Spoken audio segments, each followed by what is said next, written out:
Hello दोस्तों, स्वागत है आपका डिटेल क्लास में। हम कर रहे हैं माइक्रोसॉफ्ट ऑफिस वर्ड 2007 की एक सीरीज। शुरू करते हैं ऑफिस वर्ड 2007 की छठी वीडियो। इस वीडियो में हम करेंगे रिव्यू टैब के बारे में। तो माउस की हेल्प से स्टार्ट पे जाएंगे, ऑल प्रोग्राम, उसके बाद माइक्रोसॉफ्ट ऑफिस फोल्डर पर, और फिर हम क्लिक कर देंगे माइक्रोसॉफ्ट ऑफिस वर्ड 2007 पर। विंडो ओपन हो चुकी है हमारे सामने माइक्रोसॉफ्ट ऑफिस वर्ड 2007 की। आज हम बात करने वाले हैं रिव्यू टैब के बारे में।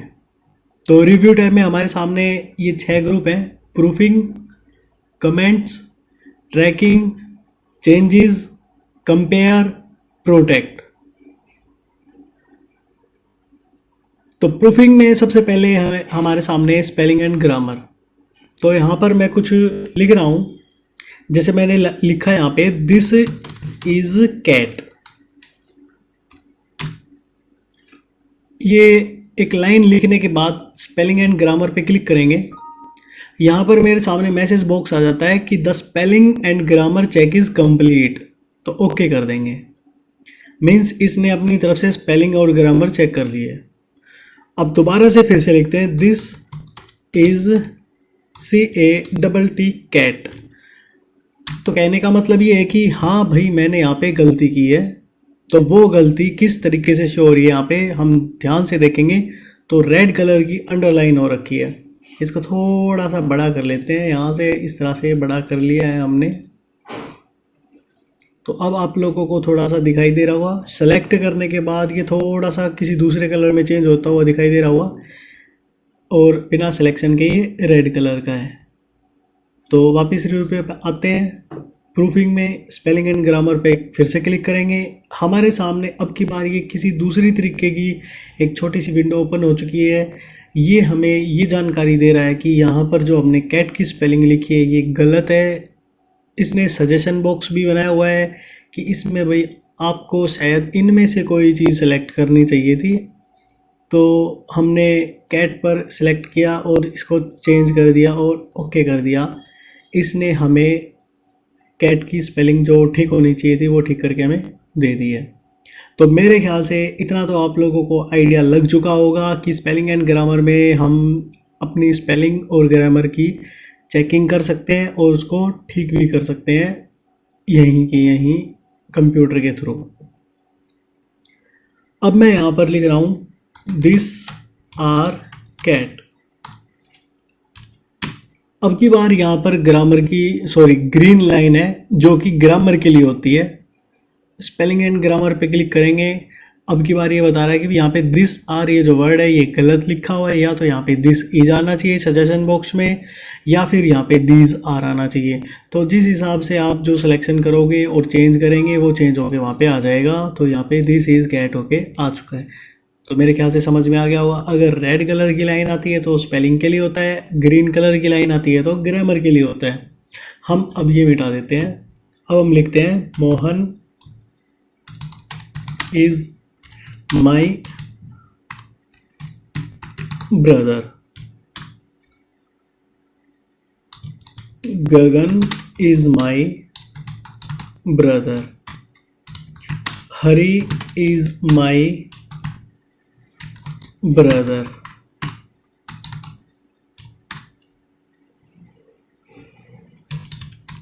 Ajay is my brother, Rinku is my brother. इस बात पर ध्यान मत देना भाई, मेरे इतने सारे भाई हैं, ठीक है, सारे ही मेरे भाई हैं, जितने भी यहाँ पे मौजूद हैं सभी मेरे भाई हैं। तो उनमें से किसी एक का नाम यहाँ पे रिंकू भी है, अजय भी है, हरी भी है, गगन भी है, मोहन भी है। तो फिलहाल हम वापस अपने टॉपिक पे आते हैं। यहाँ पर देखो मैंने लिखा मोहन इज़ माई ब्रदर, तो लगभग सब में सेम ही लिखा हुआ है इज़ माई ब्रदर, जिसमें कि कोई भी मिस्टेक नज़र नहीं दिखा रखी है। लेकिन जब मैं यहाँ पे बात करता हूँ रिंकू की, तो यहाँ पर रिंकू को अंडरलाइन करके दिखा रखा है। तो ये बाकी के जो नाम है ये अंडरलाइन में नहीं आए, लेकिन रिंकू जो है वो अंडरलाइन में आ गया है। ऐसा क्या हुआ? तो कुछ वर्ड हम अपनी डिक्शनरी में ऐड करवा देते हैं ताकि वो मिस्टेक जो है वो ख़त्म हो जाए। तो वापस क्लिक करेंगे, देखो यहाँ पर रिंकू फिर से शो हो गया, अभी मिस्टेक है, रेड कलर की लाइन है, मीन्स स्पेलिंग में मिस्टेक हो सकती है, लेकिन स्पेलिंग में तो मिस्टेक नहीं है क्योंकि ये तो मेरे दोस्त का या मेरे भाई का नाम है। तो यहाँ पर तो चेंज वाले ऑप्शन पर जाने का कोई मतलब नहीं बनता। तो इससे ऊपर ये 3 ऑप्शन और होते हैं इग्नोर करने का। अगर मैं इग्नोर कर देता हूँ तो मैं यहाँ पे इग्नोर वंस पे क्लिक कर रहा हूँ, अब उसने इस वाले रिंकू को इग्नोर कर दिया है। जैसे मैंने एंटर किया फिर से उसको हाईलाइट कर दिया है। तो मैं फिर से स्पेलिंग एंड ग्रामर पे जाऊँगा, फिर से इग्नोर कर दूँगा। अब नेक्स्ट लाइन में है मेरा कर्सर, तो फिर से मैं लिख रहा हूँ रिंकू।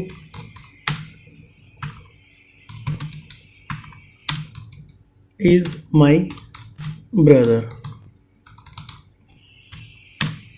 लेकिन अब की बार फिर से रिंकू अंडरलाइन होके आ गया है।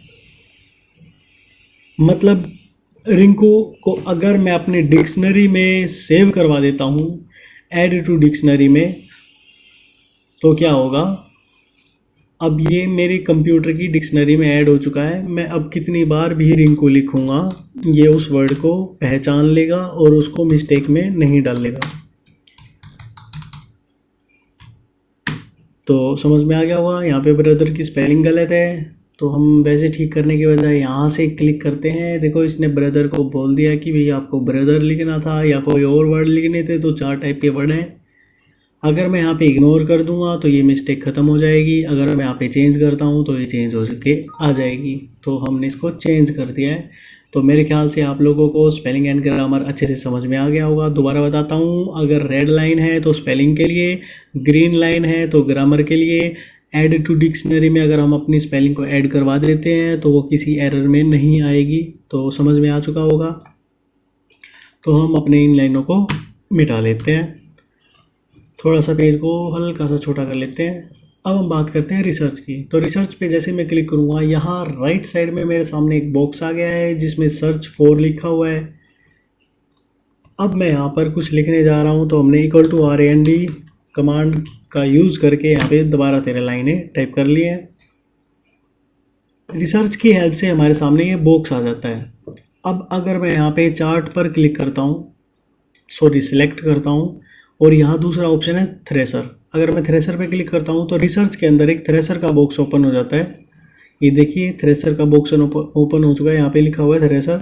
तो ये बता रहा है कि चार्ट का जो थ्रेसर है वो ये रहा चार्ट। अगर मैं कोई और वर्ड लेता हूँ, जैसे मैंने लिया भाई स्टाइल,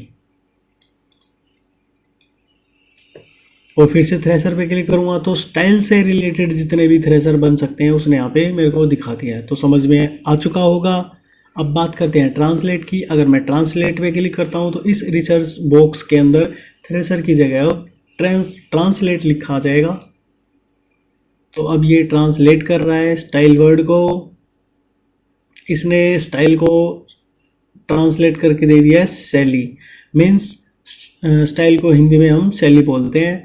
जो हमारी जो लैंग्वेज है, जिस लैंग्वेज में हमें ट्रांसलेट करना है वो यहाँ से हम चेंज कर सकते हैं। तो फिलहाल हमें इंग्लिश और हिंदी के बारे में बताया, तो इसलिए मैंने यहाँ पे हिंदी का रखा है। आप लोगों को कोई और लैंग्वेज जो इसमें दी गई है अगर वो आती है तो आप जाके चेक कर सकते हैं। उसके बाद जैसे मैंने यहाँ पे मान लो डॉक्यूमेंट पे सिलेक्ट किया, अगर मैं ट्रांसलेट पे दोबारा से क्लिक करता हूँ तो डॉक्यूमेंट से रिलेटेड हिंदी में जो भी मतलब बनता होगा वो यहाँ पे बन के आ चुका है। एक वर्ड नहीं, ये पूरी लाइन के वर्ड को भी चेंज करके दे सकता है। जैसे मान लो मैंने यहाँ पे कोई भी वर्ड उठा लिया, ये पूरी एक लाइन मैंने यहाँ पे उठा ली है, इसको यहाँ पे ट्रांसलेट कर दिया है, तो इसने यहाँ पे मेरे को ट्रांसलेट करके दे दिया। जब आप चित्र, चार्ट या आरेख बनाते हैं तो वे आपके वर्तमान दस्तावेज लुक के साथ भी समन्वय करते हैं। तो समझ में आ चुका होगा, थ्रेसर भी समझ में आ गया होगा, ट्रांसलेट भी समझ में आ गया होगा। तो इस रिसर्च वाले बॉक्स को हम यहाँ पे क्लोज कर देते हैं। अब बात करते हैं ट्रांसलेट स्क्रीन टिप।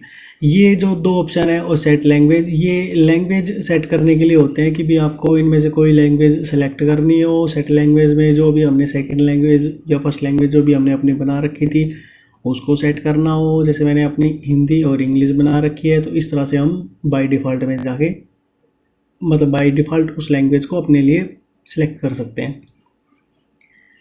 अब बात करते हैं वर्ड काउंट की। तो वर्ड काउंट क्या होता है, जैसे मान लो मैंने एक लाइन यहाँ पे सेलेक्ट की है और फिर वर्ड काउंट पे गया, तो इसने मेरे को बताया कि ये पेज, एक पेज में लाइन आई हुई है, यहाँ पर 18 वर्ड है, without character 86, sorry without space जो करेक्टर है वो 86 है, 104 विद स्पेस है, पैराग्राफ यहाँ पे कोई पैराग्राफ नहीं है, लाइन है एक। अगर मैं यहाँ पे पूरे पैराग्राफ को सिलेक्ट करता हूँ तो ये मेरे को बता देगा कि भी इस तरह से एक पेज में है, 53 वर्ड है, 287 करेक्टर है, 339 करेक्टर है विद स्पेस, पैराग्राफ एक पैराग्राफ है, उसमें 4 लाइनें हैं। अगर मैं इन तीनों पैराग्राफों को सिलेक्ट कर लेता हूँ तो ये मेरे को इस तरह से जानकारी दे देगा। तो मेरे ख्याल से आपको प्रूफिंग वाला हिस्सा आपको अच्छे से समझ में आ चुका होगा। अब बात करते हैं कमेंट की। तो कमेंट क्लिक करने से पहले मैं आप लोगों को मतलब एक छोटा सा एग्जांपल बता देता हूँ। जैसे हम क्लास में स्कूल के अंदर नोटबुक में अपनी पेंसिल से या पेन से कुछ लिखते थे, तो किसी वर्ड को हाईलाइट करके उसके बारे में कोई इन्फॉर्मेशन देने के लिए हम एरो मार के मतलब वहाँ पे लाइन खींच के, अंडरलाइन खींच के या एरो यूज़ करके कोई इन्फॉर्मेशन लिख देते थे। तो उसी तरीके से कमेंट काम करता है। किसी भी वर्ड पे सिलेक्ट करेंगे, उसको यहाँ पे न्यू कमेंट पे क्लिक कर देंगे, इस तरह से मेरे को एक छोटी सी जगह बना के दे देगा। हम कोई भी इन्फॉर्मेशन उसके लिए लिख सकते हैं इस तरह से। तो समझ में आ चुका होगा। अब बात करते हैं डिलीट, प्रीवियस और नेक्स्ट। ये बिल्कुल आसान सी बात है। ये तो कोई जैसे डिलीट किया तो डिलीट कर देगा उस कमेंट को, प्रीवियस और नेक्स्ट पे जाएंगे तो जिस पे होंगे उससे नेक्स्ट वाले पे पहुंचा देगा, और प्रीवियस पे क्लिक करेंगे तो उसे ऊपर वाले पे पहुंचा देगा। तो मेरे ख्याल से कमेंट आपको समझ में आ चुका होगा। अब बात करते हैं ट्रैकिंग की। तो इससे पहले मैं अपने इनको डिलीट कर देता हूँ। अब बात करते हैं ट्रैकिंग की। तो ट्रैकिंग समझने से पहले मैं आप लोगों को एक छोटी सी बात बताता हूँ कि मान लो यहाँ पर मोस्ट से पहले मैं यहाँ पर हेलो टाइप कर देता हूँ। तो ये हेलो मैंने यहाँ पे टाइप कर दिया है। देखो ये जो हेलो है ये अभी मैंने आप लोगों के सामने टाइप किया है। अगर मैं इसको आपके अब्सेंस में टाइप करता तो शायद आपको पता भी नहीं लगता कि यहाँ पर कोई और वर्ड एडिट हुआ है, इंसर्ट हुआ है या डिलीट हुआ है।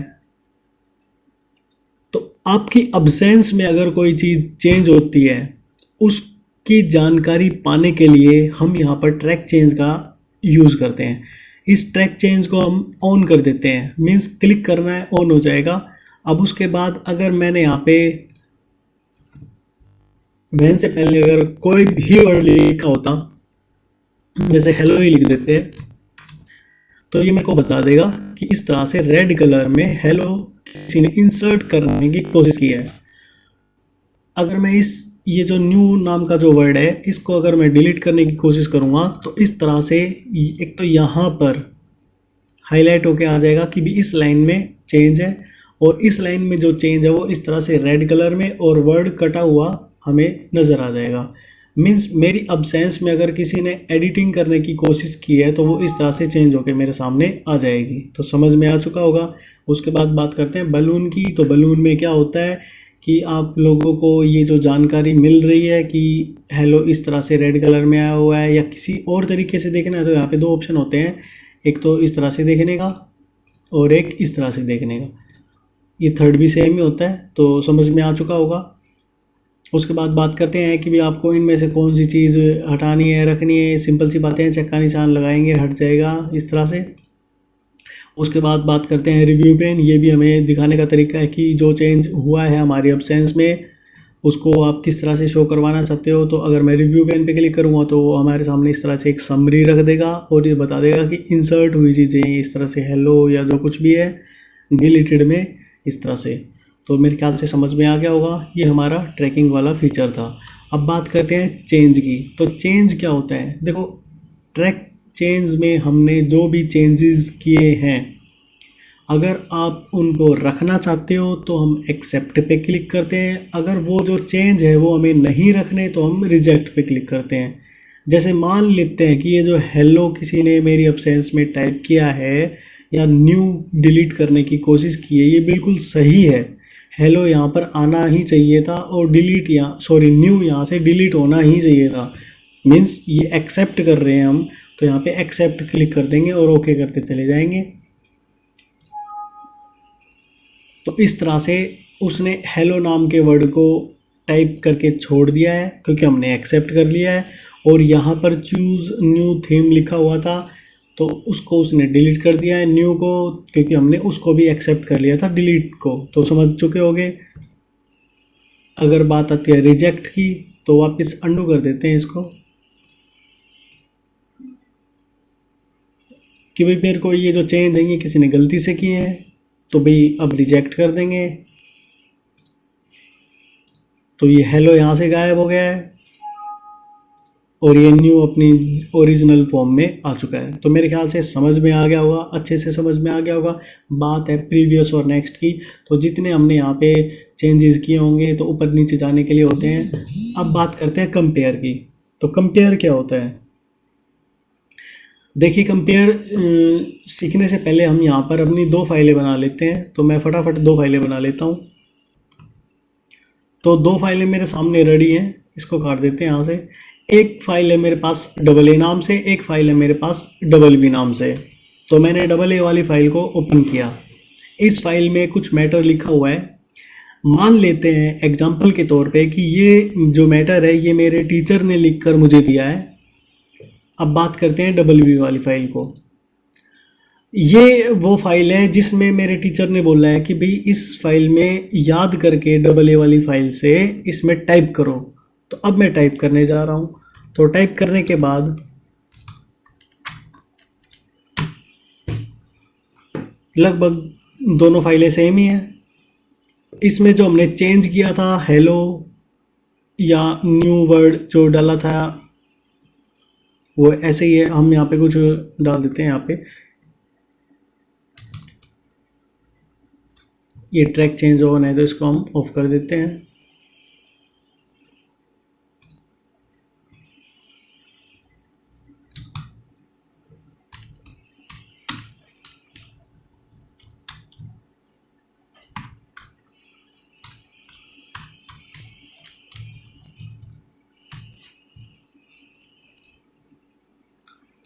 तो फिलहाल ये जो ग्रामर की मिस्टेक या कोई भी मिस्टेक है उसको इग्नोर मारते हैं। तो हम बात करते हैं कि भी ये जो है ये मेरे टीचर ने मुझे टाइप करके दिया हुआ था। अब हमने अपने डबल बी वाली फाइल जो कि मेरी वाली फाइल है उसमें मैंने यहाँ पे टाइप कर लिया है। तो ये तो कन्फर्म है कि आप मान सकते हो कि भी 1-2% चांस बन सकते हैं कि जो भी मेरे टीचर ने मुझे लिख के दिया था बिल्कुल ऐसे का ऐसा तो मैं टाइप क्या पता ना भी कर पाऊँ। यही जानकारी लेने के लिए कि भी बिल्कुल वही चीज़ टाइप हुई है कि नहीं हुई है, उसके लिए हम कंपेयर यूज़ करते हैं। तो ये डबल बी वाली फाइल रिव्यू में जाएंगे, कंपेयर पे क्लिक करेंगे, कंपेयर पे यहाँ पे क्लिक करेंगे। यहाँ तो हम ओपन कर लेंगे अपनी डबल ए वाली फाइल को और दूसरे वाले खाने में हम जो हमने अपने लिए टाइप करने के लिए बनाई है उसको ओपन कर लिया। तो एक तो ये मेरे टीचर की फाइल है डबल ए नाम से और ये डबल बी नाम से जिसमें मैंने खुद से अभी बाद में टाइप किया। तो ओके करेंगे। यहाँ पर इस तरह से कंपेयर होकर फाइल आ जाएगी। ये ओरिजिनल डॉक्यूमेंट है मेरे सर का और ये रिवाइज डॉक्यूमेंट है जो कि मैंने टाइप किया है। तो ये मेरे को इस तरह से कंपेयर करके दे देगा कि आप लोगों ने मीन्स जो टीचर से हटके जो दूसरी फाइल है इस तरह से ये 2 चेंज हैं, ये अलग हैं ये।